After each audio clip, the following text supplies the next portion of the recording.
Assalamualaikum warahmatullahi wabarakatuh. Mula-mula izinkan kami memperkenalkan diri kami. Pertama saya Ali Farul Hakim dengan NIM 2406051101086. Saya Farid Israr Gansa dengan NIM 2406005110087. Saya Erlangga Saputra, NIM 240605110079. Di sini kami dari kelompok 1 presentasi SPI. Di sini kami akan menjelaskan tentang Nabi Muhammad SAW dan transformasi bangsa Arab. Selanjutnya adalah pendahuluan. Nabi Muhammad SAW adalah tokoh penting dalam transformasi bangsa Arab. Beliau membawa perubahan besar bagi bangsa Arab. Contohnya, sebelum bangsa Arab mengenal Islam, sebelum dari Nabi Muhammad, bangsa Arab dikenal dengan bangsa yang hidup di masa jahiliyah atau zaman keturunan. Untuk lengkapnya akan kami jelaskan setelah ini. Selanjutnya adalah kondisi bangsa Arab pra Nabi Muhammad SAW. Yang pertama adalah politeisme dan menyembah berhala. Sebelum Nabi Muhammad SAW tiba, bangsa Arab banyak yang menyembah berhala, patung-patung, dan banyak dewa. Selanjutnya adalah hidup tanpa aturan dan sering berperang antar suku. Pada zaman itu, bangsa Arab dikenal dengan bangsa yang sangat tidak bersatu. Mereka saling berperang satu sama lain. Bahkan berperang itu adalah hal yang wajar di sana. Selanjutnya adalah ketidakadilan sosial. Ketidakadilan sosial di sini lebih merujuk kepada wanita dan para budak. Untuk keduanya mereka hampir sama, yaitu tidak memiliki tempat di masyarakat, sering disiksa, dan tidak mendapatkan hak dari yang seharusnya mereka dapatkan. Next, kehidupan sosial pra Nabi Muhammad SAW.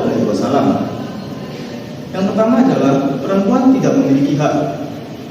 Perempuan di sana tidak memiliki hak untuk hidup, hak untuk mendapatkan warisan, dan bahkan tidak memiliki hak untuk memiliki harta. Mereka bahkan hampir disamakan dengan budak di sana. Yang kedua adalah budak tidak memiliki kebebasan. Budak tidak memiliki kebebasan di sini memiliki arti bahwa mereka hidup sesuai dengan keinginan tuannya. Jika tuannya ingin dia mati, maka budak harus mati saat itu juga. Selanjutnya adalah banyak daerah yang tertinggal. Kota-kota di Arab kebanyakan sangat tertinggal, tapi hanya satu yang maju seperti Mekah dan kota-kota besar lainnya. Hal ini karena Mekah sebagai pusat kota perdagangan di bangsa Arab sana. Sedangkan kota-kota lainnya masih sangat tertinggal karena kurangnya ilmu tentang perdagangan di sana. Lalu selanjutnya ada transformasi keagamaan. Islam menjadi dasar kepercayaan dan persatuan bangsa Arab dengan beberapa cara signifikan, yaitu Rasulullah mengajarkan ajaran Islam menggantikan penyembahan berhala menjadi kepercayaan kepada Allah dan menekankan ateisme sebagai inti keyakinan. Lalu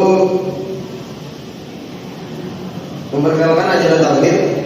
Nabi Muhammad memperkenalkan ajaran tauhid yang menekankan bahwa hanya ada satu Tuhan, yaitu Allah Subhanahu wa taala. Ini menyatukan berbagai suku dan kelompok yang sebelumnya terpecah belah. Lalu ada persatuan sosial. Islam mendorong solidaritas umat, mengurangi perbedaan kelas, dan memberikan prinsip-prinsip keadilan dan persamaan, sehingga memperkuat ikatan sosial di antara bangsa Arab. Next. Selanjutnya ada transformasi sosial.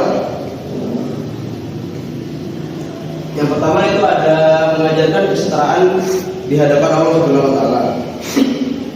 Mengajarkan bahwa semua manusia tanpa memandang jenis kelamin, kasta, dan seberapa tinggi jabatan mereka itu sama di hadapan Allah. Dan kedua, perempuan mendapatkan hak dasar seperti mendapatkan warisan, bebas untuk memilih pasangan, dan hak untuk berpartisipasi dalam masyarakat. Dan ketiga ada penegakan keadilan sosial dan larangan penindasan.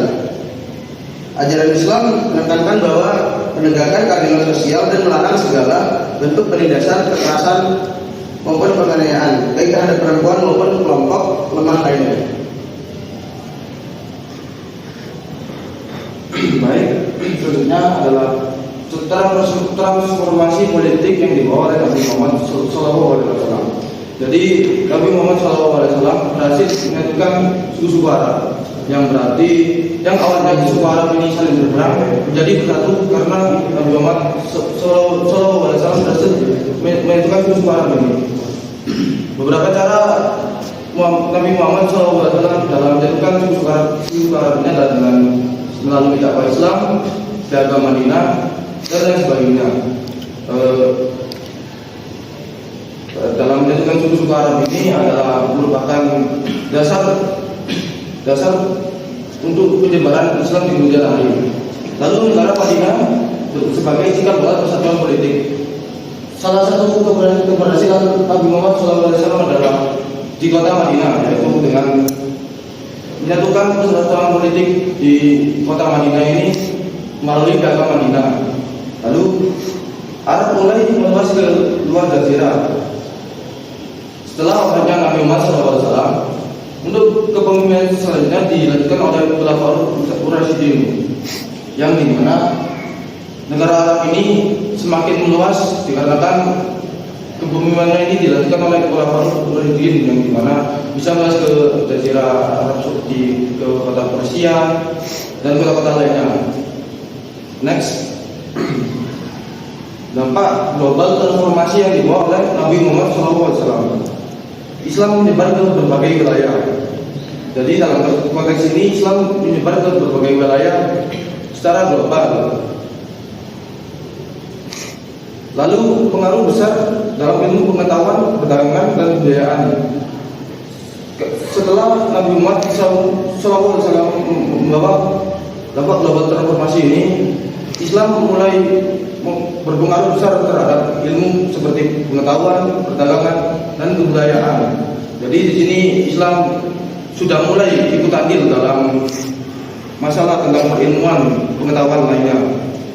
Lalu yang terakhir, peradaban Islam mempengaruhi dunia. Jadi di sini Islam sudah mempengaruhi dunia dalam lingkup global dan akan terus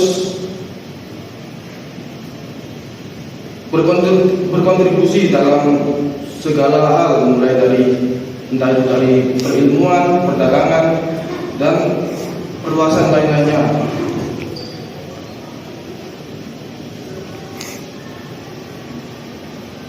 Next. Di sini kami akan mengambil beberapa pertanyaan dari presentasi kita kemarin. Yang pertama adalah metode penyebaran Nabi Muhammad SAW di Arab. Metode penyebaran Nabi Muhammad SAW di Arab memiliki dua metode, yaitu terang-terangan dan sembunyi-sembunyi. Di sini saya akan menjelaskan yang sembunyi-sembunyi saja. Metode sembunyi-sembunyi di sini yaitu Nabi Muhammad SAW menyebarkan lewat teman, kerabat, ataupun keluarganya saja. Lalu pertanyaan kedua, bagaimana cara Nabi Muhammad SAW menyetarakan daerah yang tertinggal? Sudah saya jelaskan tadi di materi bahwa daerah-daerah terpencil selain Mekah dan kota-kota besar lainnya sangat tertinggal di bidang ekonomi dan perdagangannya. Cara Nabi Muhammad SAW menyetarakannya adalah dengan memberikan ilmu dan membuat semua orang itu dianggap setara. Dapat dilihat dari wanita dan budak yang sudah memiliki hak atau mungkin kehidupannya lebih sejahtera daripada sebelum Nabi Muhammad tiba. Baik, selanjutnya adalah kesimpulan dari materi-materi yang kita sampaikan. Yang pertama, saya akan memberikan kesimpulan dari peran Nabi Muhammad SAW tiba. Ketika sebelum Nabi Muhammad SAW tiba, kondisi masyarakat Arab itu dikenal dengan masa jahiliyah atau zaman kebodohan, yaitu masyarakatnya sangat berpecah belah tidak bersatu, dan ekonomi, perbudakan, wanita semuanya sangat tidak enak dilihat oleh mata. Sedangkan ketika Nabi Muhammad SAW tiba, kondisi-kondisi tersebut mulai membaik. Dapat dilihat dari perekonomian, selain di kota-kota besar seperti Arab, perekonomian sudah mulai lancar. Selanjutnya adalah wanita dan budak. Mereka sudah mulai sejahtera, mungkin lebih baik lah dari kehidupan sebelum Nabi Muhammad tiba. Dan selanjutnya adalah Islam, penyebaran Islam. Ketika Nabi Muhammad SAW tiba, Islam berkembang sangat pesat, dan mungkin sekarang tersebar cukup luas hingga ke dunia, seluruh dunia. Mungkin itu saja dari kami kelompok 1. Sekian dari kami.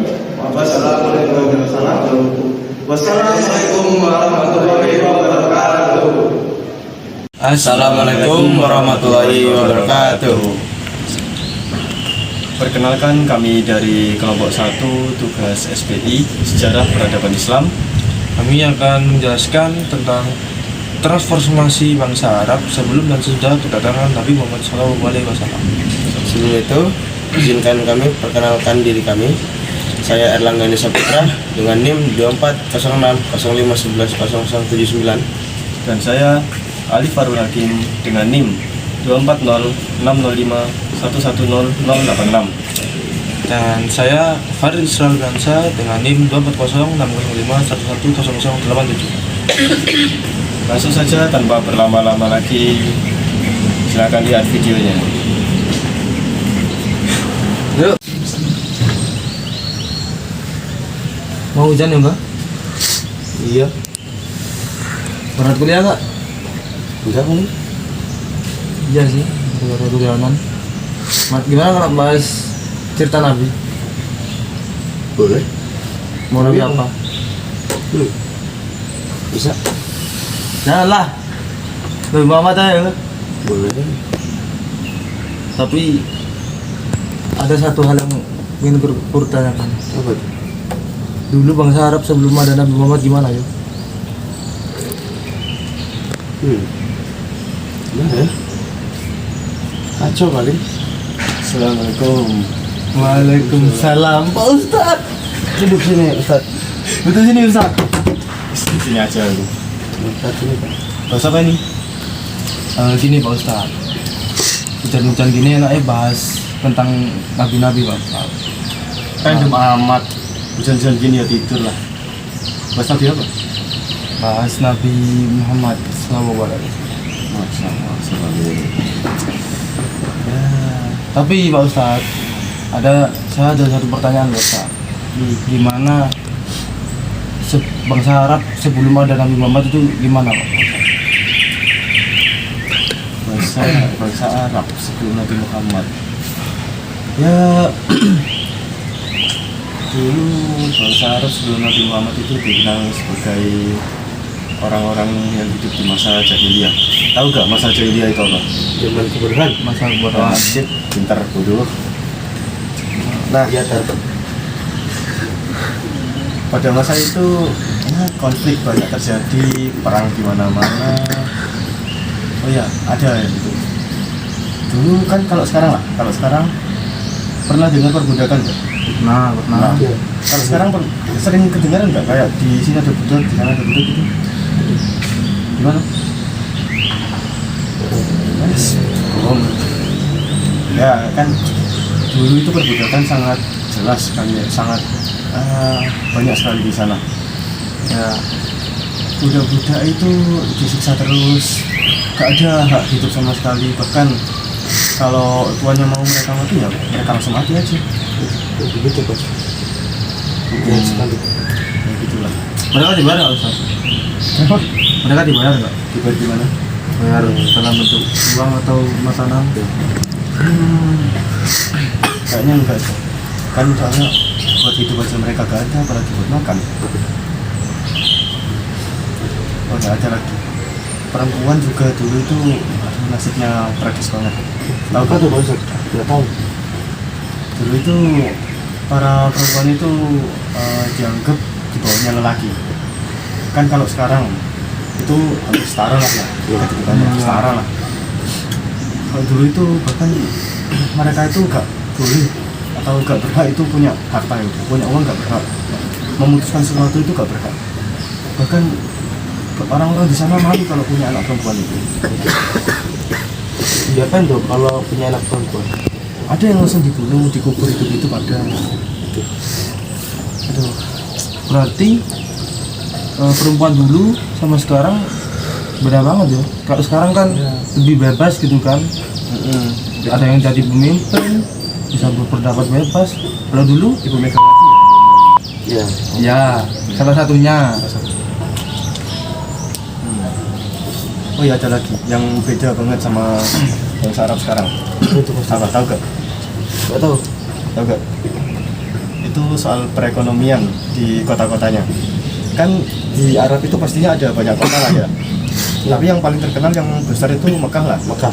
Nah, kota Mekah itu dulunya cuma satu-satunya atau satu dari beberapa kota besar yang ekonominya maju. Yang lainnya kayak kota-kota kecil gitu. Aduh, ketinggalan banget dulu itu. Ya, soalnya Mekah itu kan dulu sebagai pusat perdagangan lah ya. Jadi pastinya ekonominya maju banget. Beda sama yang lain. Tapi mata uangnya termasuk rendah atau tinggi, Pak? Saya kurang tahu kalau mata uangnya. Kalau dibanding dolar gimana Pak? Mending rupiah, Mas. Ini rupiah. Rupiah pada zaman itu masih. Rupiah pada zaman itu belum ditemukan. Oh iya. Gimana tuh? Kamu Pancasila ikut kelas gak? Kok gak tahu gitu? Ketiduran. Ketiduran. Iya, saya kasih Ah. dulu. Oh iya, kan itu tadi bahas sebelum Nabi Muhammad datang ke bangsa Arab. Ya. Kalau sesudah ada yang tahu belum? Ada yang tahu nggak? Tahu lah. Itu tadi Apa? yang perempuan mendapatkan hak. Itu sesudah apa sebelum? Sudah. Jelaskan lah, jelaskan. Dikit-dikit jelaskan. Hmm, perempuan bisa jadi pemimpin, Ya, terus bisa dapat hak warisan, ya, bebas memilih pasangan. ya benar. Ya, Pintar gitu. Belajar dari mana? di pasar ya. Sama Pak Kipa. Kalau Mas apa? Yang beda sebelum dan sesudah? Saya pernah baca-baca, Pak Ustadz, Apa itu? transformasi politiknya sebelum dan sesudah. Nah, yang saya tahu itu sesudahnya tuh kayak dulu kan bangsa Arab kan sering berperang kan, Pak Ustadz. Ya. Saling bunuh-bunuhan, sering berperang, nggak ada damai-damainya. Nah, Ya. setelah Nabi Muhammad datang ini, Nabi Muhammad menyatukan suku-suku Arab tersebut biar nggak berperang lagi, biar saling berdamai. Nah, salah satu keberhasilan Nabi Muhammad, salah satu kota yang berhasil Nabi Muhammad damaikan, Ya. itu kota Madinah. Sampai Nabi Muhammad itu buat namanya tuh Piagam Madinah, buat mempersatukan suku-suku Arab di Madinah.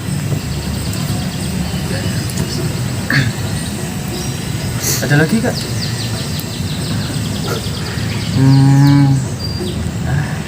Ada loh. Nggak tahu. Nggak tahu Ustaz. Nanti aja lihat buku kamu. Kamu udah saya ajari di kelas masih gak tahu. Sekarang jam berapa sekarang? 1:30 Ustaz. Udah sholat belum? Udah tadi. Udah. Saya belum. Ayo ikut saya sholat aja wis. Ayo. Salat apa? Pakai nanya. Sholat duhur saya belum. Subuhan juga belum tadi. Ayo. Duluan ya Ustaz, duluan. Ayo. Kamu ngelawan Ustaz kamu. Iya, Ustaz. Ayo. Saya cara suruh bujuk. Ayo.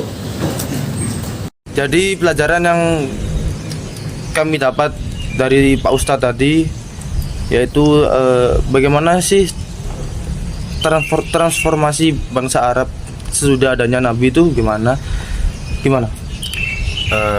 Yang sesudahnya itu dari segi keagamaan itu adalah penggantian berhala dengan penyembahan Allah Subhanahu wa taala, lalu mengajarkan ajaran tauhid, dan di segi sosial itu ada perempuan mulai mendapatkan hak-haknya seperti mendapatkan warisan, bebas memilih pasangan, dan bebas berpendapat. Itu tadi transformasi sosial sama agama ya. Ya, Nah, kalau yang aku dapat tadi itu yang udah aku sebutkan, yaitu tentang politik kan. Bangsa Arab yang awalnya berperang menjadi satu. Pokoknya udah gak berperang lagi, saling berdamai. Terus Madinah itu jadi kota yang berhasil jadi cikal bakal politik di bangsa Arab, karena Nabi Muhammad berhasil menyatukan orang-orang Madinah, yaitu dengan beragama Madinah menyatukan kaum Muhajirin dan kaum Ansor. Lalu karena Nabi Muhammad ada sudah datang di bangsa Arab ini, membawa dampak global yang sangat gimana? Sangat global lah. iya. Jadi kayak gimana ya? Jazirah Arab ini mulai meluas ke seluruh dunia. Mulai ikut andil dalam berbagai bidang-bidang keilmuan seperti ilmu pengetahuan, ilmu sosial dan lain-lain. Jadi bangsa Arab ini udah dipandang maju lah hitungannya. Karena sudah mulai mengikuti peradaban dan terkenal luas di jajaran di global. Ya seperti itulah. Ya intinya Nabi Muhammad SAW membawa dampak besar Untuk bagi masyarakat Arab. Lalu setelah Nabi Muhammad wafat, kepemimpinannya itu digantikan oleh Khulafaur Rasyidin. Tahu nggak? Apa itu? Nanti kita tanyakan ke Ustadz saja. Ya. Sekian dari kami.